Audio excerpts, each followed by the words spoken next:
मैं उपेंद्र सिंह, सहायक अध्यापक, जनतान टेकोड़ी लछड़ा, मुजफ्फरनगर। जैसा कि विदित है कि माननीय मुख्यमंत्री जी योगी आदित्यनाथ जी के द्वारा ऑनलाइन शिक्षा के द्वारा विद्यार्थियों को घर पर रहकर ही विद्या का अध्ययन करना है। मैं उनके इस कार्य की सराहना करता हूं और बच्चों से अपील करता हूं कि घर पर ही रहकर वो ऑनलाइन शिक्षा ग्रहण करें और अध्यापकों द्वारा दिया गया जो कार्य है उसे घर पर ही रहकर पूरा करें, जिससे कि आप अपने परिवार में सुरक्षित रहें और इसके साथ साथ अपने देश की सुरक्षा भी करें। मैं अब आपके सामने कक्षा 10 के चित्रकला विषय के पाठ्यक्रम के बारे में अवगत कराता हूँ। मेरे प्यारे बच्चों, आज मैं कक्षा 10 की चित्रकला के पाठ्यक्रम के बारे में आपको अवगत कराता हूँ। इसके 2 खंड हैं। पहले खंड में प्राकृतिक दृश्य अथवा आलेखन कला अथवा प्राविधिक कला, इन तीनों खंडों में से आपको एक खंड का चयन करना है।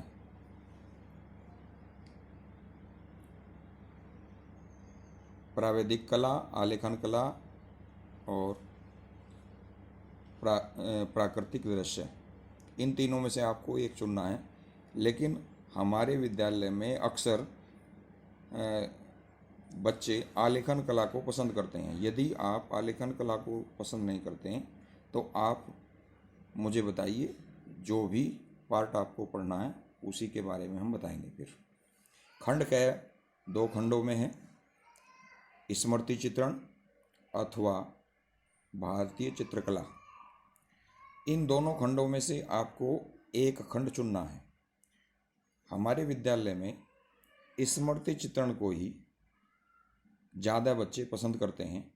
तो आज मैं जो 25 नंबर का है, कुल मिला के आपका पूरा पेपर 70 नंबर का होगा। 45 नंबर का आपका खंड क और 25 नंबर का खंड ख होगा। इसके अतिरिक्त 30 नंबर का आपके टेस्ट के नंबर होंगे, वो उसके बारे में हमें भी चर्चा नहीं करनी है।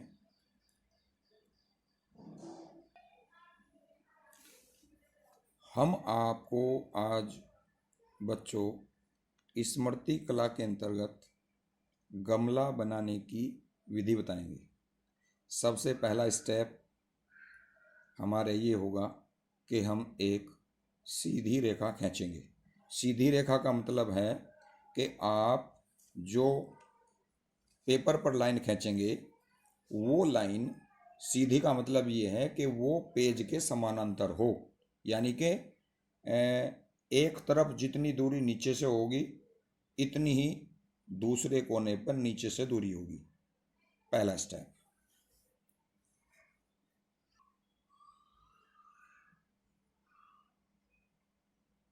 दूसरे स्टेप में हम इस सरल रेखा के ऊपर लगभग बीच में एक बिंदु लेंगे और उस बिंदु से 90 अंश का कोण बनाते हुए एक रेखा खींचेंगे, जिस पर हमें गमला तैयार करना है।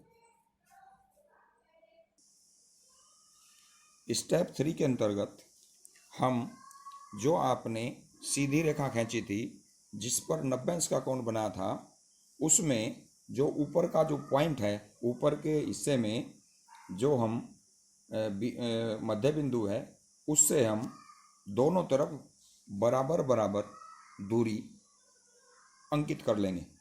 उसके बाद उन्हीं पॉइंट को, उन्हीं बिंदुओं से हम एक गोलाई खींचेंगे, ठीक है। और इसी तरह से हम नीचे की तरफ,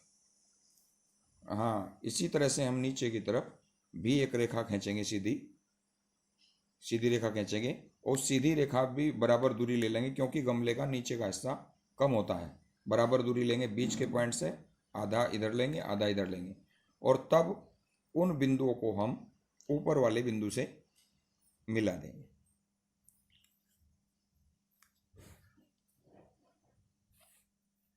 स्टेप नंबर 4, सबसे पहले जो हमने गोलाई की है गमले की, उस गमले की गोलाई के बाहर थोड़ा सा गमले का ऊपर का हिस्सा हम तैयार करेंगे।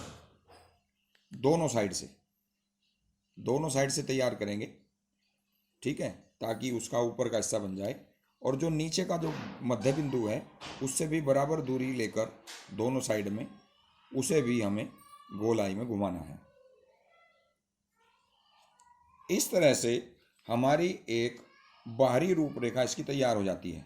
लेकिन अंदर की रूपरेखा करने के लिए हम जो ऊपर का हिस्सा हमने किया था, ऊपर के हिस्से में से थोड़ा सा नीचे को करते हुए आपस में मिला देंगे यहाँ, ठीक है। उसके बाद हम जो ये आखिरी पॉइंट है, इस आखिरी पॉइंट को इससे मिला देंगे और इसे मिला देंगे। इस तरह से आपका गमला तैयार हो जाएगा। लेकिन आपको इस बात का ध्यान रखना है कि जब इसे आप बनाएं तो उसमें बराबर दूरी का विशेष रूप से ध्यान रखें। जब आपका गमला बनकर तैयार हो जाए तो आपको मुझे इसे भेजना भी है, ताकि मैं आपको बता सकूं कि ये गमले में आपके क्या कमी है। मैं उम्मीद करता हूं कि आप मुझे सेंड करेंगे और मैं आपको इसके बारे में बताऊंगा।